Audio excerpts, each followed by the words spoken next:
ಎಲ್ಲರಿಗೂ ನಮಸ್ಕಾರ. ಕುರುಬಾಸ್ ಕಿಚನ್ಗೆ ನಿಮ್ಮೆಲ್ಲರಿಗೂ ಸ್ವಾಗತ. ಆಲೂಗೆಡ್ಡೆ ಕಬಾಬ್ ಮಾಡೋಣ ಅಂತ ಮಾಡ್ತಾಯಿದ್ದೀನಿ ಇವತ್ತು.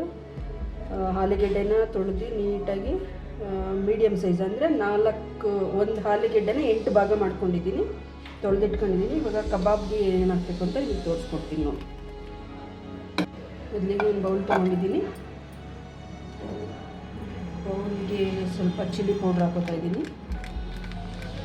ಈಗ ಶುಂಠಿ ಬೆಳ್ಳುಳ್ಳಿ ಪೇಸ್ಟ್ ಹಾಕ್ತಾಯಿದ್ದೀನಿ, 1 ಸ್ಪೂನಷ್ಟು ಶುಂಠಿ ಬೆಳ್ಳುಳ್ಳಿ ಪೇಸ್ಟು, ರುಚಿಗೆ ತಕ್ಕಷ್ಟು ಉಪ್ಪು, ಸ್ವಲ್ಪ ಎಣ್ಣೆ ಹಾಕ್ಕೊಂಡು ನೀಟಾಗಿ ಕಲಿಸ್ಕೊಳ್ಳೋಣ.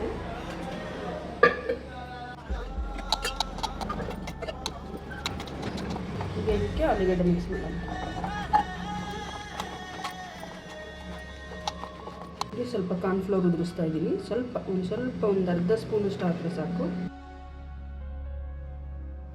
ಇದೇನು ಸ್ವಲ್ಪ ಹೊತ್ತು ಇಡಬೇಕು ಅನ್ನೋಂಗೇನಿಲ್ಲ, ಅಲ್ಲಿ ಕಲಸಿ ಅಲ್ಲಿ ಬೇಕಾದ್ರೆ ಮಾಡ್ಕೋಬೋದು. ಇದು ಎಣ್ಣೆ ಕಾಯಿಟ್ಟಿದೆ, ಎಣ್ಣೆ ಕಾಲಿದೆ. ಇವಾಗ ಕಬಾಬ್ ಹಾಕೋಣ.